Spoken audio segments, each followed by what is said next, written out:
Oy, pinakansela na ang pasaporte ni Tevez. Nasa Pilipinas na kaya sila? Eto matanong ko sa inyo. Sa tingin niyo nasa Pilipinas na si Tevez? Hindi ko alam. Sa totoo, hindi ko alam. Pwede, posible. Pwedeng hindi. Sabi nila nasa Timor-Leste. Pero yung huli niyang statement, na sang-ayon siya kay Tatay Digong, sang-ayon si Tevez, naglabas siya ng bagong video, di ba? May mga tumatahal sa likod. Ay, tumatahol. May tumitilaok. Sabi ko, parang Pilipinas na ito. Na ano nga kaya, no? Nasa Pilipinas na kaya si Tevez. Di ba? Napapaisip ba kayo? Di ko sinasabing nasa Pilipinas nga, ha?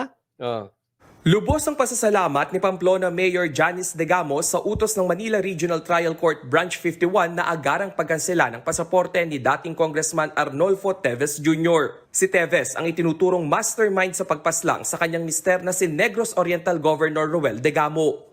That is a step closer to, through it, mas government can or will find it easier to look for him and bring him home and make him answerable to the injustice done to my husband and to the rest of the people who... Sabi mo yan, kwento mo yan, bida ka dyan. But anyway, ato sa akin, sana, wala ako pinagbibintangan ha, pero sana wag niyong paasahin si Janice. Wag niyong bigyan ng false hope. Hindi ko sinasabi na binibigyan nyo. Pero kung meron kayong motibo na bigyan nyo ng false hope si Janice, wag. Kasi alam nyo naman, kahit kanselado ang passport ni Tevez, it doesn't mean mahuhuli nyo siya. It doesn't mean mapapauwi nyo siya. It doesn't mean kung nandito nga siya sa Pilipinas, mahuhuli. Hindi yan nangunguhulugan na convicted na si Tevez. Wag nyo bigyan ng false hope si Janice. Were murdered with Governor Roel. Ikinatuwa rin ito ni Interior Secretary Benher Abalos. Mabibigyan na rin daw ng hustisya ang mga kaanak ng ibang nasawi kasama ni Governor Degamo. Walang makakaltas sa hustisya. Tinan nyo yung mga yan. Puro recycled yan eh. Di ba dati na yan? If I'm not mistaken, dati na yung mga interview yan. May bago ba? Hindi nyo ba napapansin? Parang out of nowhere, biglang pinapakansela na yung passport ni Tevez tapos may mga balitang ganito. Ano ito? Dinadivert nyo sa mga usapin? Kasi pansinin nyo, yung usapang Tevez na yan, yung usapang passport na yan, dati ng issue yan. Meron bang bago? Walang nababago, paulit-ulit lang yan. Malapit nang ilabas, ilalabas na, inutusan na, kakansilahin na. Hanggang ngayon, wala pa rin naman. Mananagot ang dapat managot. Yung sinasabi ni Abalos na ganyan, dati na yan eh. May bago ba? Parang ibaamoy ko dyan Parang naghahanap kayo ng balita. Parang ginagawa niyong diversion yung issue. Kaya nga nabanggit ko sa inyo kanina, abay wag niyong paasahin si Janice.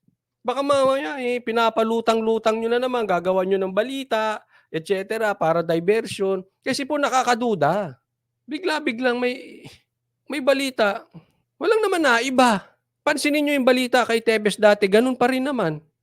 Inulit lang. Dahil pagka ganyan ginagawa ninyo, again, di ko kayo pinagbibintangan, but intentionally or not intentionally, pinapaasa nyo si Janice. Wala naman.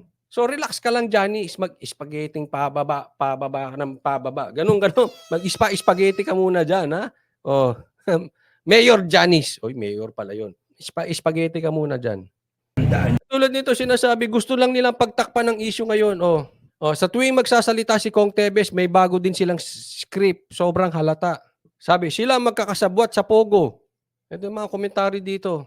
Unlimited social media benefits na naman. Diversionary tactics yan para makalimutan ng drug test. Ayun sinasabi di ba? Kita nyo, ang tatalino ng taong bayan. Hindi na sila mauto. Hindi mauuto Halata yung galawang ganito. Kawawa dito, si Tevez tsaka si Janice. Pinapaasa nila si Janice, si Tevez sinisiraan ng sinisiraan. Sana wag nang ibalita kung pare-parehas lang naman yung binabalita. Kaya tingnan mo lumalabas sa taong bayan. Diversionary tactics yan. Can we blame them? We cannot. Nakailang balita na kayo ng ganyan, wala namang nangyayari. O baka mamaya magulat kayo bigla, in-interview namin. Wag magagalit si Bana. Diba? Di galit na naman kayo sa amin. Ayoko na magsalita. Wala akong alam. Si Coach Oli ang walang alam na vlogger. Huwag niyo akong pamanmanan, ha? Nananahimik ako. Wala akong alam. Okay? So, sige, tuloy. Yan. Sooner or later, maski saan ka magpunta, saan ka magtago, hahanapin ka ng batas at mananagot ka sa mga kasalanan. Yun. Kahit saan ka magtago, hahanapin ka ng batas. Mananagot ka sa ginawa mo. Teka muna. Husgado ka ba? Guilty na ba si Tebes? Pala, desisyon ka, Brad. Nagdesisyon ka na agad. Ikaw na kaya presidente. Ay, hindi. Ikaw na kaya ang korte. Wala pa nga eh. Adelantado ka. Pero tagal ng statement nito ni Abalos yun eh. Hindi ko alam kung bago to. Bagong interview, ni-recycle lang ng media. Pero kahit bago, wala rin. Parehas din. Ganyan din naman sinabi nila. O hanggang ngayon, wala pa rin si Tebes. Kaya huwag nyo na palit-ulitin kasi kayo lang ang nagmumukhang kayo lang nagmumukhang tut. Diba? Eksakto. Sabi ni Emelia, parang style kay Bantag, di ba? Style ng kay Bandag. Ano yun? Paulit-ulitin yung ano. Baka next week, ang balita naman, Bantag. Pagpapalit-palitin nila. Ganyan ginawa nila dati eh. Kaya ang laman ng balita before, Tebes, Bantag. Tebes, tapos next week, Bantag, tapos Tebes, tapos Bantag. Tebes, tapos Bantag. Yan, tandem silang dalawa eh. Ito si Abalos sa si Boying. Pero iba-iba abangan natin, baka next week, ang balita naman, Bantag. Baka magdilang anghel tayo ha. Sa utos ng korte, ang Department of Foreign Affairs ang magkakansela ng passport ni Tevez, habang ang National Bureau of Investigation ang magpapauwi sa kanya. Nilinaw naman ng DFA na kahit kanselado na ang pasaporte, hindi nila agad mapauuwi ng bansa ang dating kongresista. Wala raw kasing police power ang embahada at konsulado sa ibang bansa. Hindi ba? So ano yan? Media mileage lang? Maibalita lang?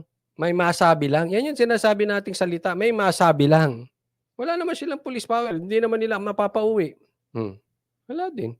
Kamay rin daw ng Timor-Leste kung ipadedeport si Tevez. Sa ngayon, hindi pa nakakansela ang Philippine passport ni Tevez dahil hindi pa natatanggap ng DFA ang utos mula sa korte. Naniniwala naman ang abogado ni Tevez na si Attorney Ferdinand Topacio na walang basihan ang kanselasyon ng passport ng dating kongresista.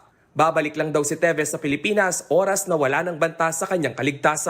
Yan ang delikado nun. Oras na wala ng banta sa kanyang kaligtasan. Medyo delikado ha. Kasi alam naman natin, mahirap na magsalita. Delikado si Tevez. So, at walang basihan yung pag-cancel ng passport niya. Hindi pa to tapos. Kaya nga wag sana manguna yung ibang secretary diyan na parang pagbabayaran. Wala pa nga sa passport pa nga lang usapan ilalaban pa. Tapos pala desisyon kayo na may kasalanan na agad si Tevez.